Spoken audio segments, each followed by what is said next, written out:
ಎಲ್ಲರಿಗೂ ನಮಸ್ಕಾರ. Welcome to my channel. ಎಲ್ಲರೂ ಹೇಗಿದ್ದೀರಾ? ಚೆನ್ನಾಗಿದ್ದೀರಾ ಅಂತ ಭಾವಿಸ್ತೀನಿ. ವಿಡಿಯೋ ಸ್ಟಾರ್ಟ್ ಮಾಡೋದಕ್ಕಿಂತ ಮೊದಲು ನೀವಿನ್ನೂ ನನ್ನ ಚಾನಲ್ಗೆ ಸಬ್ಸ್ಕ್ರೈಬ್ ಆಗಿಲ್ಲ ಅಂದರೆ ಪ್ಲೀಸ್ ಸಬ್ಸ್ಕ್ರೈಬ್ ಮಾಡ್ಕೊಳ್ಳಿ. ಹಾಗೆ ನನ್ನ ವಿಡಿಯೋ ನಿಮಗೆ ಇಷ್ಟ ಆದರೆ ಲೈಕ್ ಮಾಡೋದನ್ನು ಮರಿಬೇಡಿ. ಇವತ್ತಿನ ವಿಡಿಯೋದಲ್ಲಿ ನಾನು ಹೆಸರುಕಾಳು ಕೋಸಂಬರಿಯ ರೆಸಿಪಿಯನ್ನು ನಿಮ್ಮ ಜೊತೆ ಶೇರ್ ಮಾಡ್ಕೊಳ್ತಾ ಇದ್ದೀನಿ.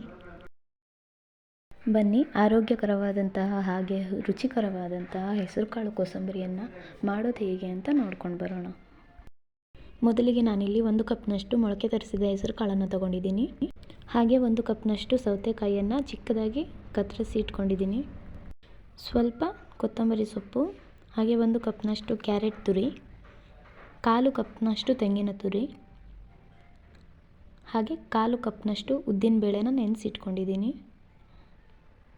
ರುಚಿಗೆ ತಕ್ಕಷ್ಟು ಉಪ್ಪು, ಹಾಗೆ ಅರ್ಧ ನಿಂಬೆಹಣ್ಣು, ಸಾಸಿವೆ, ಕರಿಬೇವು, ಎಣ್ಣೆ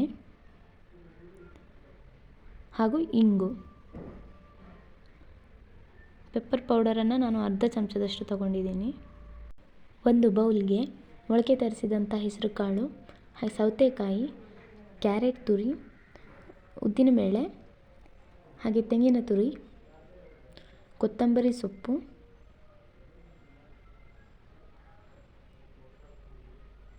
ಹಾಗೆ ಅರ್ಧ ನಿಂಬೆಹಣ್ಣನ್ನು ಹಿಂಡ್ಕೊಳ್ತಾ ಇದ್ದೀನಿ.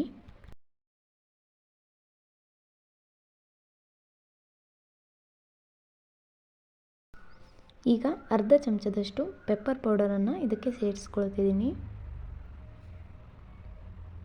ಹಾಗೂ ಅರ್ಧ ಚಮಚದಷ್ಟು ಉಪ್ಪು. ಇಲ್ಲಿ ನಾನು ಒಗ್ಗರಣೆಗೆ ರೆಡಿ ಮಾಡ್ಕೊಳ್ತಿದ್ದೀನಿ.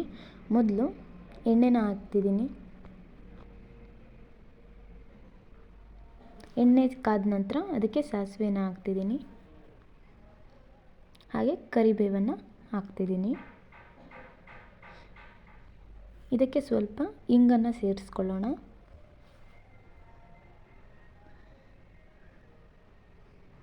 ಈ ಒಗ್ಗರಣೆಯನ್ನು ನಾವು ಕೋಸಂಬರಿಗೆ ಸೇರಿಸಬೇಕು.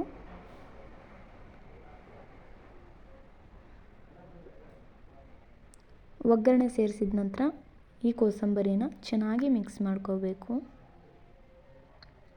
ನೋಡಿ, ಮಿಕ್ಸ್ ಮಾಡಿದ್ದಾಗಿದೆ. ಈಗ ನಮ್ಮ ಕೋಸಂಬರಿ ಕೂಡ ರೆಡಿ ಆಗಿದೆ. ನೋಡಿದ್ರಲ್ಲ ಫ್ರೆಂಡ್ಸ್, ವಿಡಿಯೋ ನಿಮಗೆ ಇಷ್ಟ ಆಗಿದ್ದರೆ ಲೈಕ್ ಮಾಡಿ, ಶೇರ್ ಮಾಡಿ, ಹಾಗೆ ನಿಮ್ಮ ಅನಿಸಿಕೆಗಳನ್ನು ಕಾಮೆಂಟ್ ಮಾಡಿ ನನಗೆ ತಿಳಿಸಿ. ಹಾಗೆ ನನ್ನ ಚಾನಲ್ಗೆ ಸಬ್ಸ್ಕ್ರೈಬ್ ಮಾಡೋದನ್ನು ಮರಿಬೇಡಿ, ಯಾಕಂದರೆ ನನಗೆ ನಿಮ್ಮ ಸಪೋರ್ಟ್ ತುಂಬ ಅವಶ್ಯಕ. Thank you.